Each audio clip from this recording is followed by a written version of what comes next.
Good afternoon. It's 1 o'clock. Time for us to start the IIMS Silver Jubilee Awards for Excellence.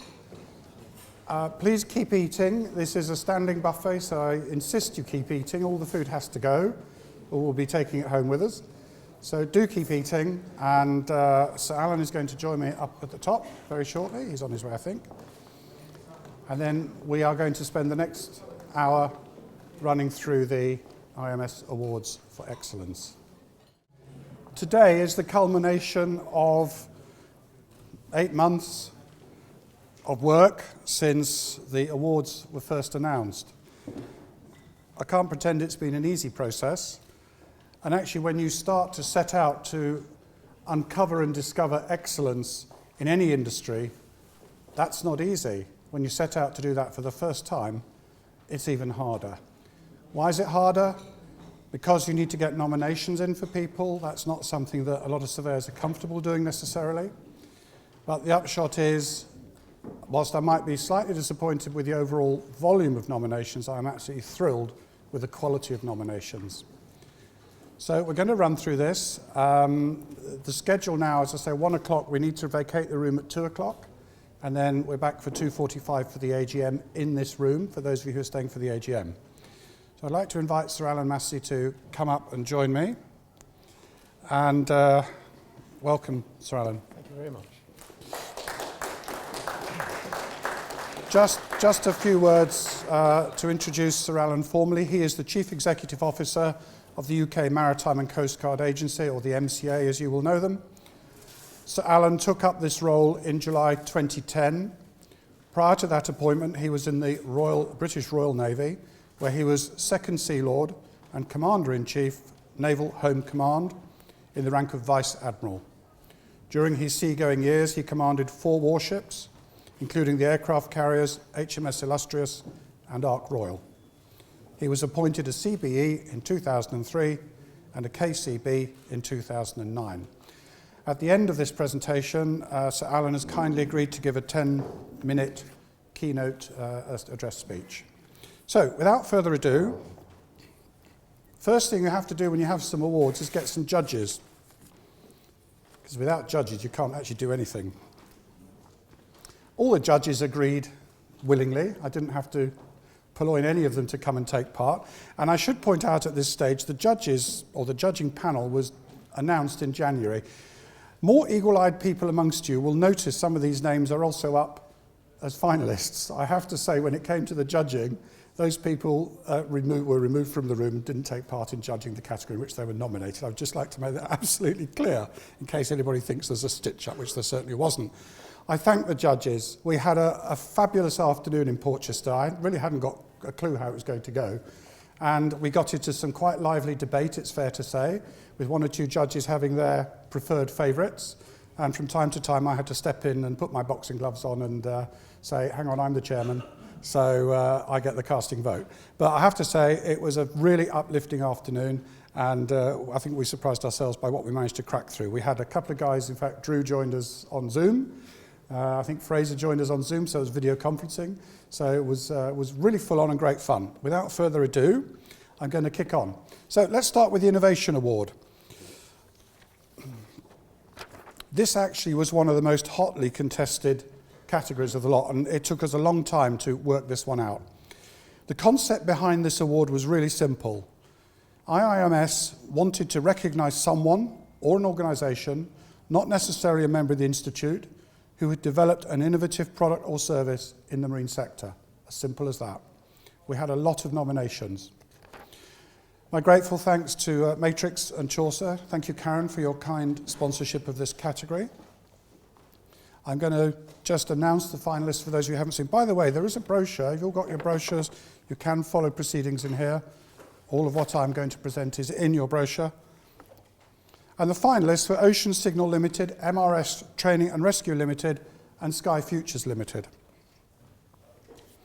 Ocean Signal, if you don't know them, recently introduced the world's smallest personal locating automatic identification system, AIS, man overboard device, a really, really new technological breakthrough. MRS Training and Rescue, delighted to welcome Michael Lloyd and Anna Mallon, representing them today, have worked tirelessly. In fact, they've written a book for the IIMS on enclosed spaces. They've worked tirelessly in the area of enclosed space management training, and now they're working on systems with a view to providing a comprehensive knowledge database of all the enclosed spaces. It's a really, really innovative and good project. And then delighted to welcome James Harrison, who's here today representing Sky Futures. Interesting company, Sky Futures. You'll hear James speak tomorrow. They are heavily immersed in developing drone technology. That's not the only thing they're doing, but the work they're doing with drones is absolutely extraordinary. Putting drones into tanker holds and all sorts of amazing things that they're working on. I think what they're going to do is likely to change your business beyond your wildest imagination. So, Craig, if you could hand the envelope. Over to you, Sir Alan.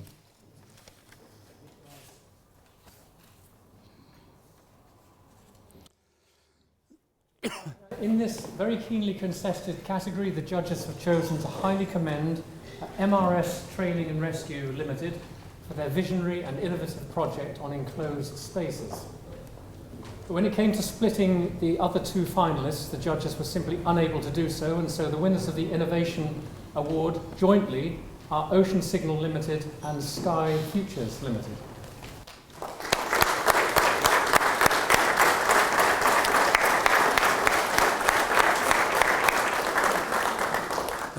James, I know, is here. I don't think we have anybody from Ocean Signal. They couldn't send anybody today. But James, if you'd like to come and collect your award. And then what I'd like to ask you to do is to hop over to Jan, and she's going to take a quote from you. Okay. Let's move on to the Rising Star Award. Interesting category, this one. The judges were looking for someone who is still learning his or her craft, or those who are still very much developing their survey, careers and businesses. That means youngsters, not old gits. Oh, sorry, did I say that? Oh, and I must say, sorry, thank you, Lee, for your kind sponsorship, Sterling Global Marine. The finalists, Captain Delzin Irani, Lee Waltier and Paul Lockhart. Delzin stepped ashore in 2015. Interesting character, Delzin. Clearly a highly intelligent man. He stepped up into surveying as a profession with Constellation Marine, as the Irani's business. Continuing to learn, he's already done a lot of university work and learning. He's now embarked on an executive MBA. Clearly a man who is destined to continue to develop himself and to go places. Lee Waltier, based on the south coast of England. Lee has made, in the last 18 months, extraordinary strides. He set up his own surveying business, and literally within a matter of a year, he now has a team of 4. In fact, I was talking to him earlier, they're all over the world. He's got work coming out of his ears. The business is developing very, very strongly. He's flying off to the Shetlands tonight, so I'm delighted he's been able to come today. Thank you, Lee. His order book is strong, an outstanding achievement for a start-up business. And finally, Paul Lockhart. I've got to know Paul. You're out there somewhere. I can't see you, but interesting guy, Paul. Whenever we seem to run an IIMS training event for small craft surveyors, Paul is always there.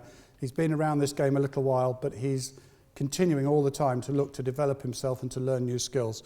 Paul, you have a passion for learning, and that's something that we in IIMS recognise.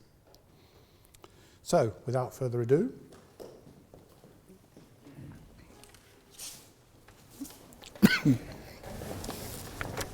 so the winner of the Rising Star Award is Lee Waltier.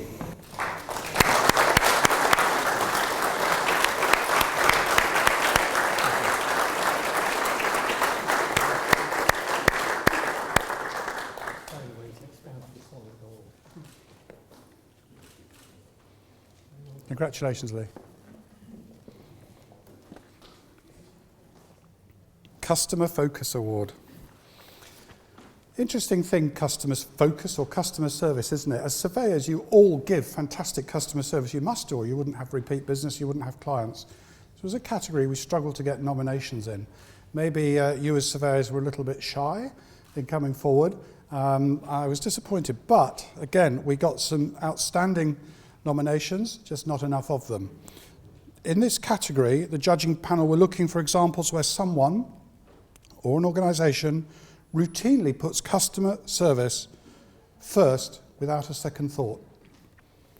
The three finalists in this are Captain Zaria Irani in Constellation, Uday Morty, and Chris Moody. Zaria, one of the nominations which I picked on, you had a couple, said this: "It must be highlighted that Team Constellation is a motivated group of surveyors. They have a can-do attitude.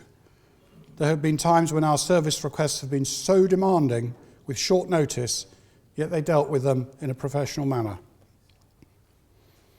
Uday, Quest Marine LLC identifies clients' requirements and picks the best resources to provide the necessary consultancy services for ships, cargo and project requirements. Over the last 5 years, Quest Marine has achieved no customer complaints and scores a customer satisfaction rating of 85%. Excellent work. Chris Moody, I think you're sitting down at the back there somewhere. An extract from Chris's nomination.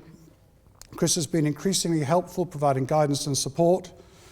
His willingness and enthusiasm to offer more than the service of just carrying out coding surveys alone has been marked. In terms of the all-round level of customer service provided, Chris goes above and beyond all expectations.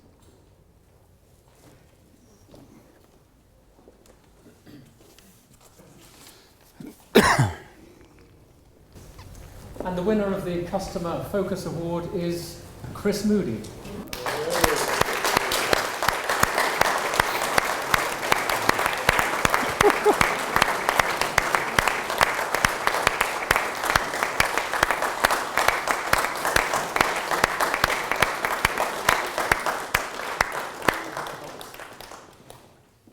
Thank you for coming. You see, I wanted you here for a reason.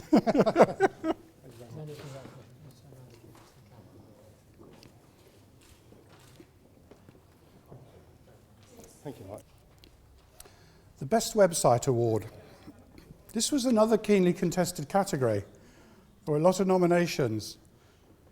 In this hotly contested category, the judges were looking not just for sites that looked good, and there's lots of sites that look good.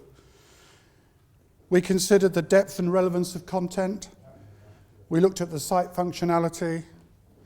We looked at how well each was optimized for search engines. And we put all the sites through something called Web Grader, which if you don't know is really interesting. If you want to know how good or bad your website is, go to Web Grader and it'll tell you. Really interesting. So we had a number of nominations, I say. The three who made the final count: Chris Olsen, Andrea Carlavares, and Gary Miller. Chris is not here today, neither Gary, but Andrea, lovely to see you here. Chris Olsen, his site has an attractive homepage slider. That's a very common feature these days in websites, very modern. His phone numbers are very, very well displayed.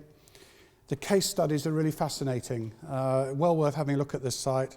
Chris is not shy to talk about his capabilities, but he doesn't overdo it. He's not in your face. He says what he needs to say. And the panel on the right-hand side entitled "What's Involved in a Boat Survey," absolutely fabulous. For someone who's looking to buy a boat for the first time, really, really helpful information. Andrea, we liked your site a lot. Very, very visual, very appealing, clean lines, optimized fantastically well. We particularly like the Meet the Team page, shows you and your colleagues. You know instantly who you're looking at and who you're talking to. Contact references easy to find. Altogether, an excellent site. Gary, not here today, as I say, but as with many sites, Gary has an image slider with a range of excellent images on there. The top-level navigation caught our eye. Gary has a particular challenge because he operates in 3 geographical locations around the world. So he's looking to attract people from all around the world. He's made that very, very easy for people to get in touch.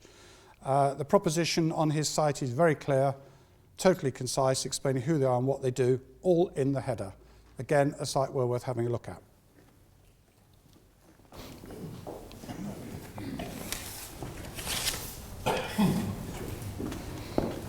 And the winner of the Best Website Award is Chris Olsen.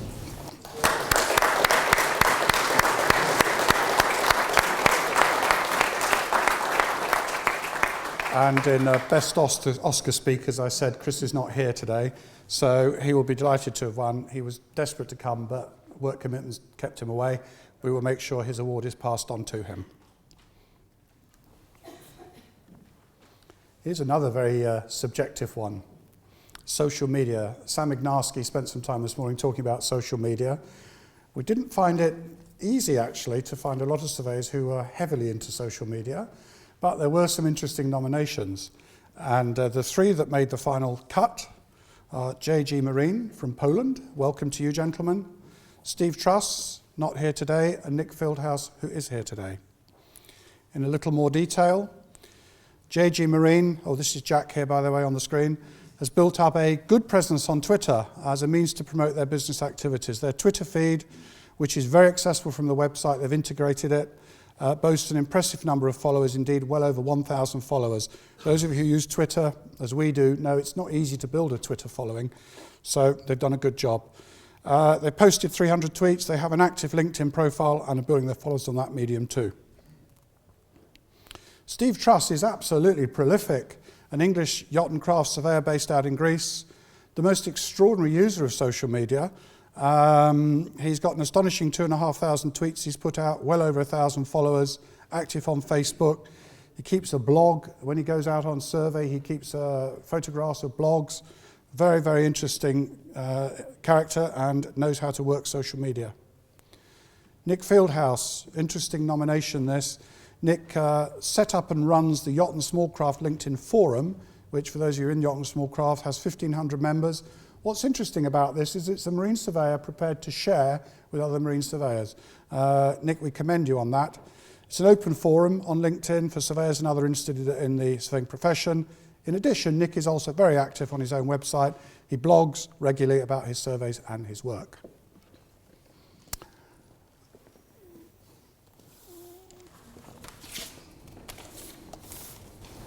So the winner of the Most Effective Use of Social Media Award is Nick Fieldhouse.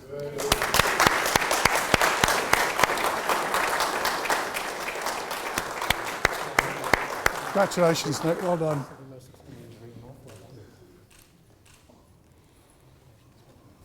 Thank you.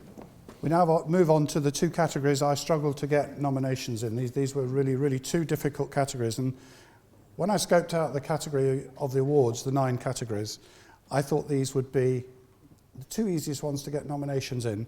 You are all involved in some extraordinary projects. I know sometimes there are confidentiality situations where you can't divulge them, but some of the work and the projects you're involved in are immense. So we start first of all with the Yacht and Small Craft. And what the judges were looking for, simply we were looking to find an unusual project which completely endorsed the skills and the experience of the attending surveyor. 2 finalists in this category. Mike Andrews. Mike, we're delighted to see you here today. And Lee Waltier again. Mike's nomination extract, interesting. The new owners of a prestigious classic ocean racing yacht, who we can't name sadly, contacted Mike because they suspected the pre-purchase survey had failed to identify major structural defects. Indeed, this was the case. Other major defects were discovered by Mike as well. Following presentation of his survey reports to the owners, they invited Mike to oversee the repairs as their independent project manager. This arrangement is nearing completion now, and I think once it's done, it'll make an interesting story, Mike. Lee attended in Palma on behalf of shippers insurers to assess damage to a 78-foot motor yacht, which had incurred damage during shipment. Lee determined the damages were economically viable to repair and was tasked with obtaining quotations and coordinating contractors across a range of disciplines. He received high praise from instructing insurers, the owner and the repair contractors on completion of the job.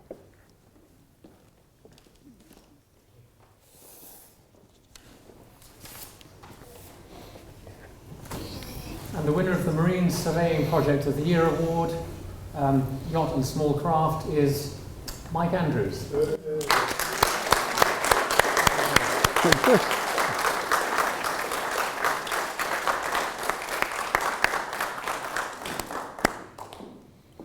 Congratulations, Mike. Well done. Thank you, Mike. Thank you very much. Thank you.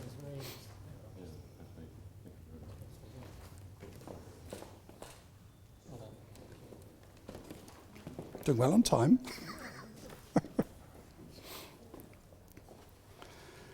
And having now looked at the small craft, we now look at the commercial shipping, Marine Surveying Project of the Year Award. Commercial shipping, my thanks to Alan Brink, here in the room somewhere. Thank you, Alan, for sponsoring this category. 3 first-class finalists in this category. Peter Broad, who works out in the Far East, in Korea. Captain Andrew Drew Cork, who's based out in Canada. And Captain Zarir Irani, out in the Middle East, in Dubai. Peter has been nominated for his work on 2 LNG new build projects in the Far East. They're called Bonny 2 and Lagos 2. Both of them were delivered in late 2015. The person nominating Peter felt that these projects, which Peter was instrumentally involved with, promotes the Institute in the most positive light in terms of our professionalism, not least as he involved with cutting-edge technology. Sadly, Peter sent me an email yesterday. He was hoping to come, couldn't get here for work commitments, and he wanted to let me know that he's working on another 2 LNG projects. So he's heavily immersed in that technology.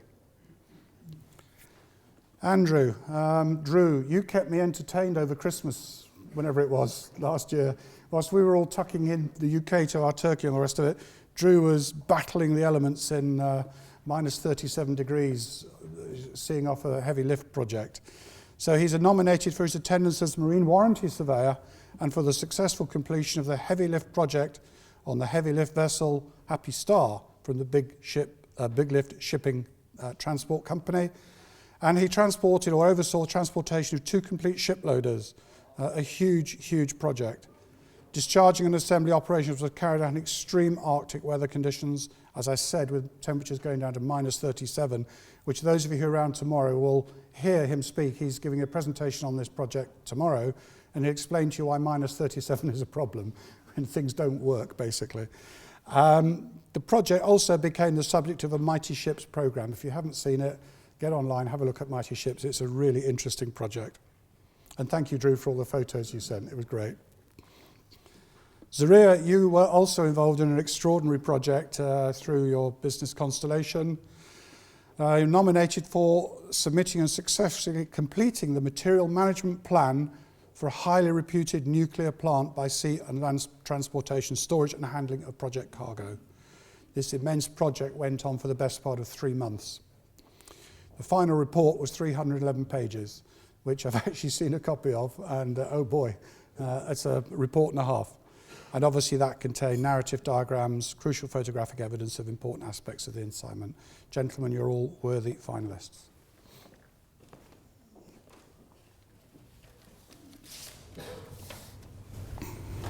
The winner of the Marine Surveying Project of the Year Award for Commercial Shipping is Captain Drew Cork.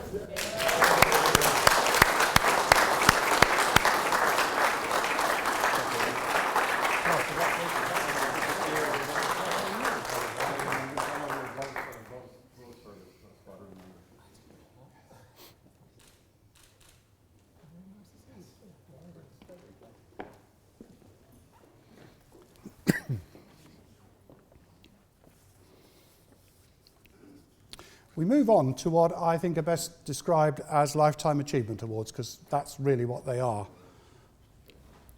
The first one, kindly sponsored by Henderson International Asia Pacific Group. Many thanks to Satish and his colleagues for their support.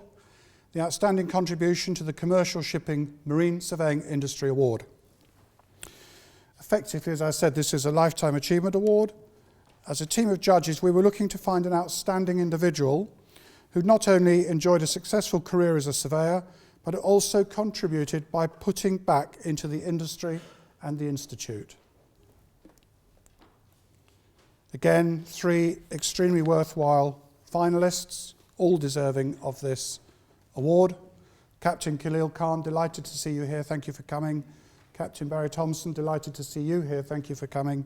And also Said Khalid Humail, Captain, welcome to you as well.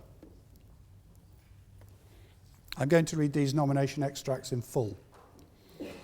The nomination extract for Khalil. Captain Khan is known for his outstanding leadership and tireless efforts in addressing and raising awareness of the IIMS in Pakistan.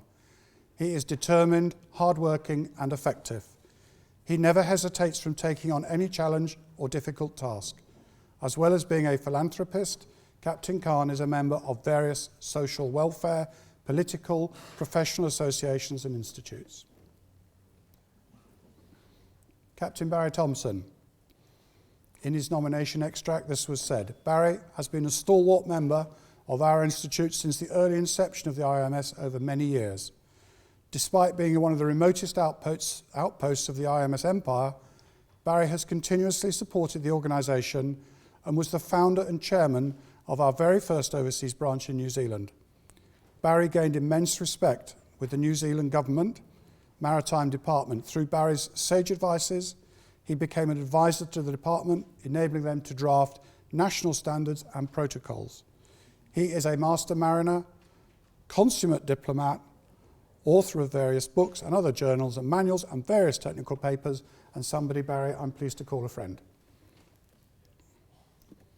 Captain Said Khalid Humail. In his nomination extract, Captain Humail has proved himself an asset for the Institute. He is the current chairman of the IIMS Pakistan branch. Before that, he was the founder and first chairman of the IIMS UAE branch, and he was awarded honorary membership for his contribution.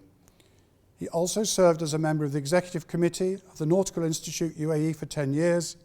He is the first chairman of Pakistan Mariners Association of UAE from 2015 to 2013. 2005 to 2013, that should be. Since 2012, Captain Humail has been the CEO of Oceanic Surveyors PVT Limited, the Oceanic group of companies based in Karachi. 3 very, very worthwhile finalists.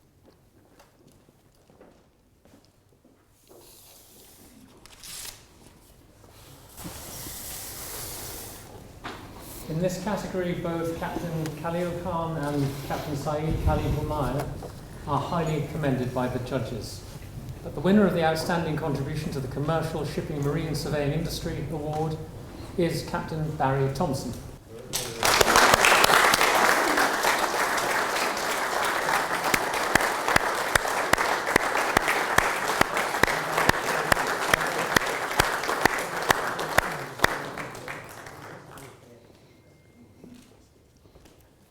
Come to the other side.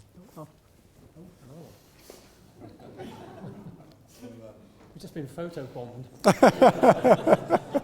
Is that what they call it? Well done. Thank you. Congratulations, Barry. Thank you.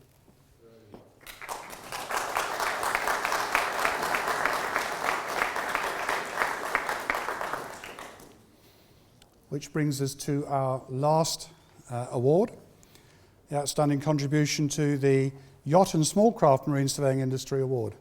My kind thanks to Galleon Marine Insurance and Winter Insurance. I don't think Paul's here yet, but I think he's coming later. Thank you, very much appreciated. Now in this category, we ended up with 4 finalists. So we broke the rules, it didn't matter. And as with the previous category, these 4 are all gentlemen of distinction who have served the IIMS fantastically well. And I'm just sorry all 4 of you can't win this award. Again, I intend to read the nominations in full. And the first one, Fraser, I don't know where you are, but I was really tickled when this one dropped into my inbox. This is what the nomination extract said.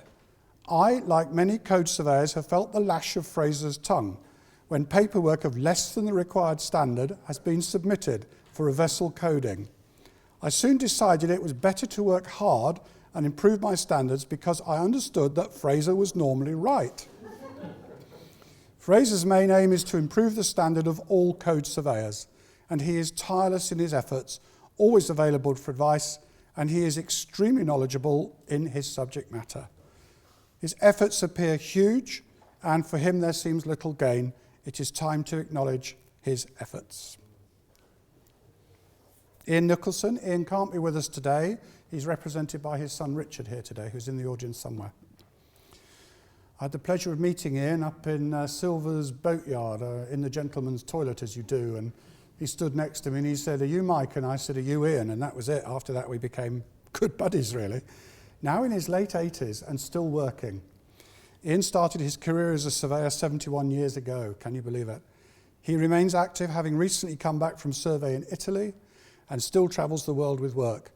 Ian has had 25 books about ships and boats published, with 3 more contracted, of which 2 are for the IIMS, I might add.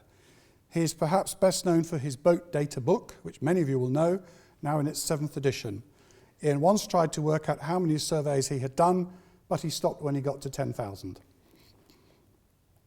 John Excel. John is IIMS Chairman of Yacht and Small Craft Surveying. In the nomination extract, the person nominating John said he has made an outstanding contribution in the work he has done with organising small craft events, and I would add my thanks to that, John, as well. You're absolutely invaluable in the work you do. Coupled with his involvement with the certifying authority as both committee member and as a scrutineer. His support and patience with helping and mentoring IIMS members has been exemplary. Paul Homer. Again, the nomination extract I want to read in full. Paul is one of those people, once seen, never forgotten. Stop your blushing, Paul. He is ebullient, friendly, and if cut in half, he would have IIMS written through him like a stick of rock. Paul has been a member, board member, and director of the Institute for many years.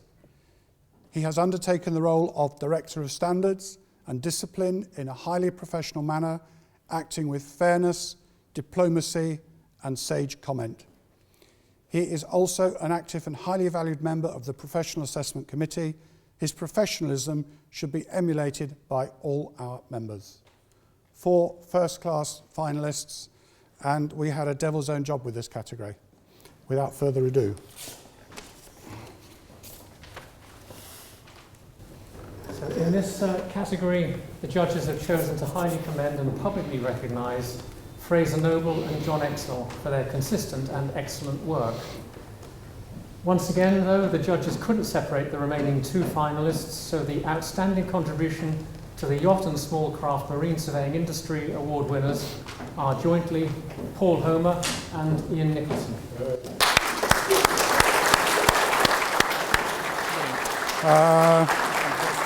That's Paul, just here. Send our best to your dad. Yeah, I will. Thank you. Do you guys want to get together for the camera?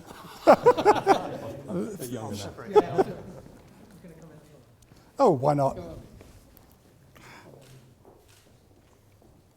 Thank you. Congratulations, Paul. Well deserved.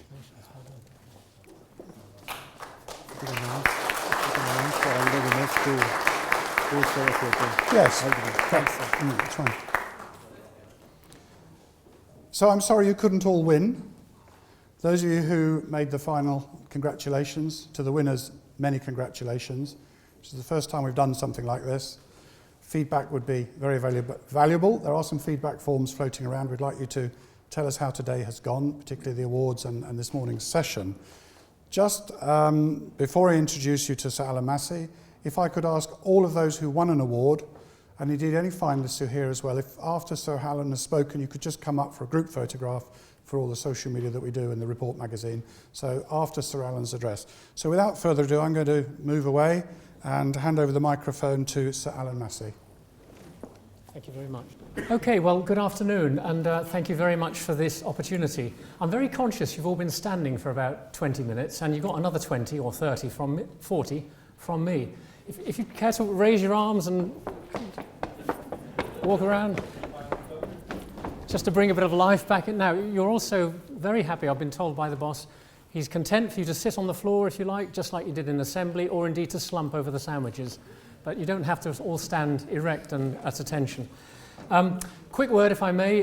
We're talking about marine surveying, which is a very important part of what the MCA does, but it's not exclusively what the MCA does. And so I thought I'd just reflect a bit on the sea bit, the coastguarding. And there were these 2 Coast Guard aerials. You know, we have lots of aerials on our radio stations around the coast. That's what it's sort of all about. And these 2 aerials in adjacent stations got very fond of each other as they went through winters and summers and winters and summers through all that sort of crisis stuff. They got so close to each other that they fell in love and eventually decided to get married. And off they went to the wedding, and together with all the other coastal radio aerials that we have around in Britain, And they all gathered together for this wonderful wedding. And when I asked them at the end of it, oh, so what was that like? They said, well, you know, the wedding was okay, I suppose, but the reception. Better just move some of this away. Right, well, thank you very much. I am really pleased to be here with you today, honouring the 25th anniversary of IIMS. And I'm pretty enthusiastic in particular about this first awards ceremony because it's really good to see such great examples of professional excellence and dedication, both being reported on and indeed recognised, and then, of course, received by the winners. Really, really good stories. Well done. I've got to say, by way of introduction, that the MCA very much values the relationship that we have with the IIMS, and we applaud what you do in this institute to look after quality, professional competence, and the reputation of marine surveyors everywhere, not just in the institute. Your good name goes a long way, far and wide. We particularly welcome your efforts that you've made over the years, your initiatives to drive up professional standards in the surveying community. And also in the way that you emphasise the importance of continuous professional development amongst your staff. After all, vessel operators and owners often don't know for the best whether their ships are in order or not.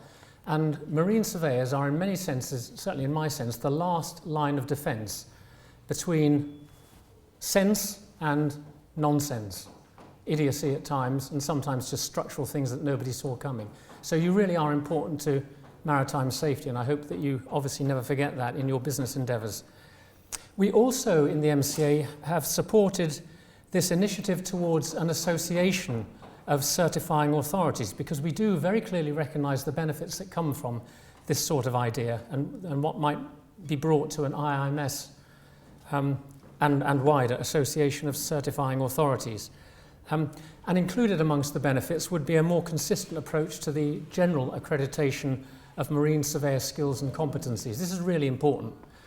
And I've been personally impressed by the way that the IIMS is seeking to get a real grip on training, learning, and in future, indeed, potentially apprenticeships to your very difficult and technical craft. All of these things align with the MCA's own pursuit of high and consistent standards of technical inspection and oversight, all of which, of course, support the MCA's real raison d'etre, which is clearly maritime safety in the round. So thanks again for allowing me to represent and speak for my agency and all my professional colleagues who have a growing respect for everything that you do in this institute, and very well justified that is. Now, I just wanted to speak briefly for a few minutes about some of the changes in maritime safety that we've seen in those 25 years since you've been instituted, and perhaps to reflect on a couple of points. There have been a lot of changes to maritime safety. It continually evolves, and of course, one of the delights of your career is that you have to try and keep up with them. But changes in maritime safety are typically driven by four key factors. First, maritime accidents and what you learn from them. Secondly, developments in the international regulatory environment, which you've got to comply with. The third thing is, of course, the needs of the industry.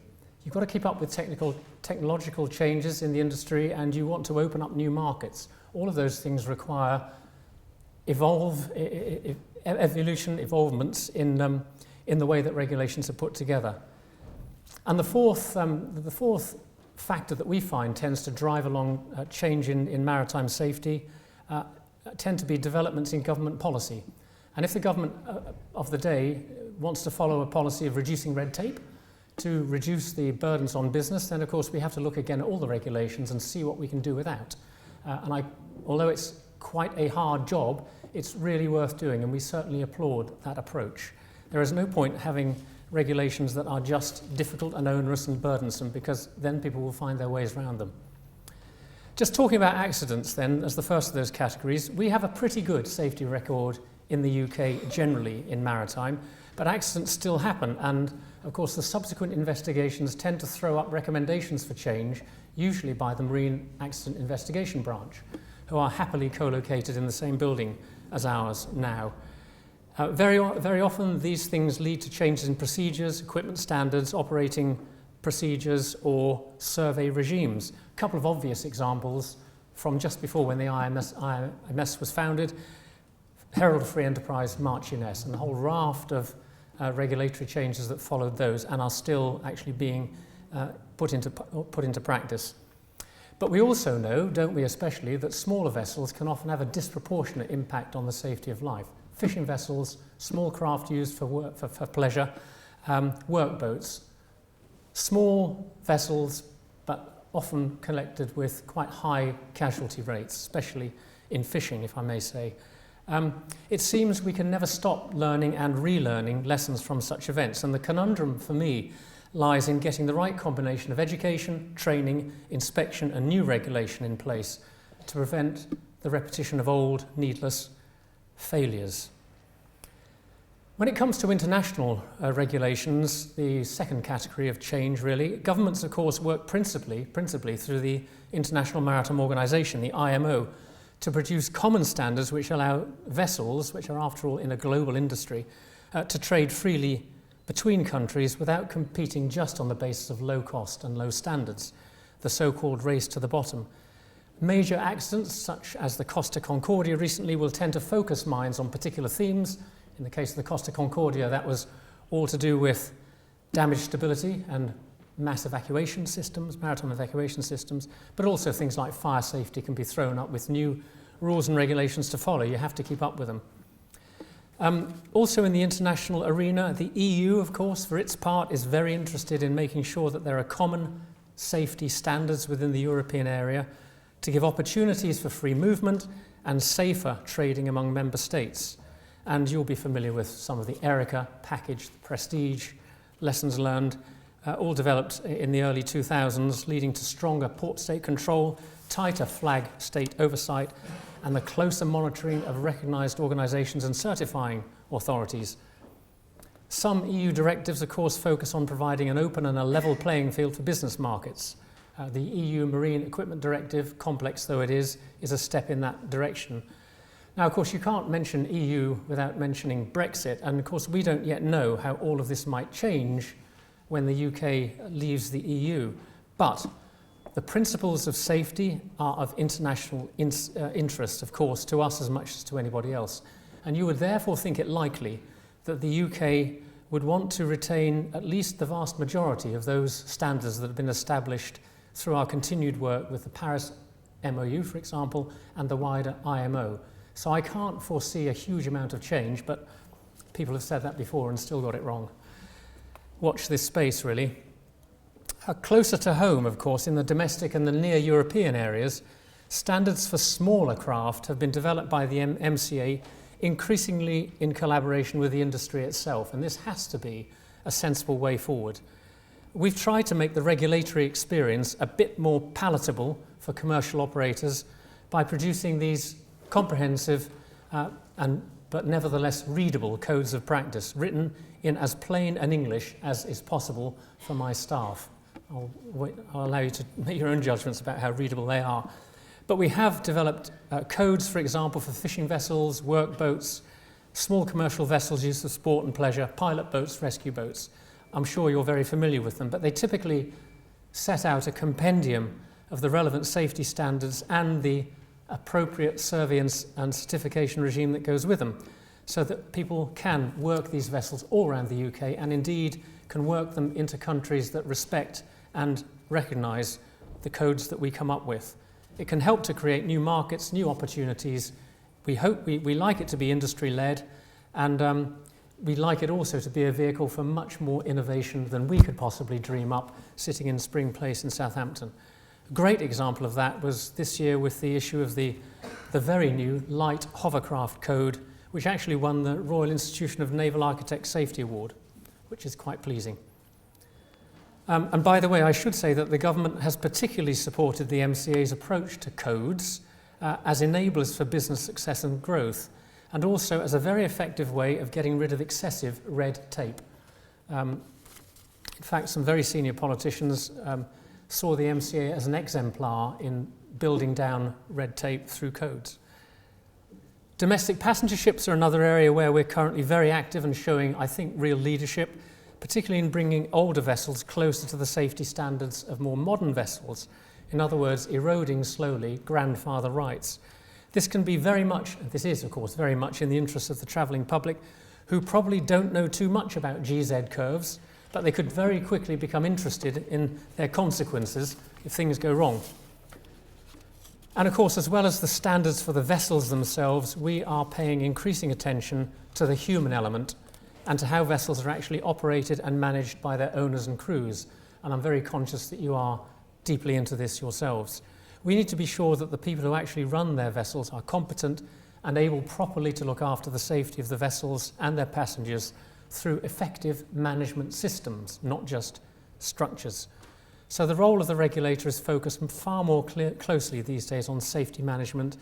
And you may well have seen a book called The Human Element, written by MCA and pushed quite hard in the last 5 or 6 years, which has actually become something of a global standard in at least addressing this business of the human element.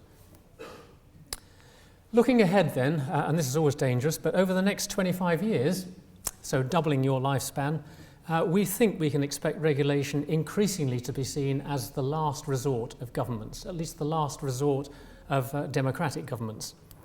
Regulators like us, the hapless MCA, will have to provide stronger evidence-based justification for every single new rule that we want to introduce. We clearly don't have a crystal ball to see what maritime incidents may happen and what other recommendations they spawn, but I think we can expect to see quite a lot more attention to the environment. For example, not just on pollutants that come as a result of accidents, but also pollutants that sit very much in the operational sphere of a ship at sea. For example, anti-fouling, air pollution, SOx, NOx, CO2, particulates, ballast water, as well as the consequences of ship recycling. And these will all have some impact on owners and operators, and indeed surveyors. New technology, of course, is being increasingly embraced, and that's bound to continue. At the moment, there's a lot of emphasis on search and rescue beacons, electronic aids to navigation. I do love the way, in fact, that the IMO has a wonderful set of rules saying what you must carry, but no set of rules about how you must use it, which is interesting. It'll catch up with itself. We're great fans of the IMO, actually. So electronic aids to navigation, vessel traffic monitoring systems, AIS, LRIT, satellite-based AIS, radio communications, which are fighting ever more for spectrum space, and of course the greater availability and the greater use of the internet. And finally, of course, autonomous vessels. They're already out there, and I'm sure many of you are already involved in looking after them. They are going to be a big thing in the next 25 years. So I think my last point is that over the past 25 years of your lives, the MCA has also tried to create opportunities for smaller business by authorising increasing numbers of certifying authorities to carry out small vessel surveys, like workboats, sport and pleasure boats, covered by the various codes of practice. I'm hugely in favour of this trend, but I would note that enabling such organisations to be authorised is probably going to require increasingly robust monitoring of the organisations and the individuals involved. So back to this point about continuous professional development and proper accreditation. Ultimately, the government is always going to be responsible for ensuring satisfactory maritime safety and standards, and therefore also ensuring the competence and the management capability of those who discharge these tasks in the government's name. So reverting back to my points at the outset, I do very much applaud the way that the IIMS has grasped this nettle increasingly over the years to become a very serious and very respected player in the field. And we in the MCA do look forward genuinely to working closely with you in the future in our shared endeavour towards better, safer ships. Thanks very much.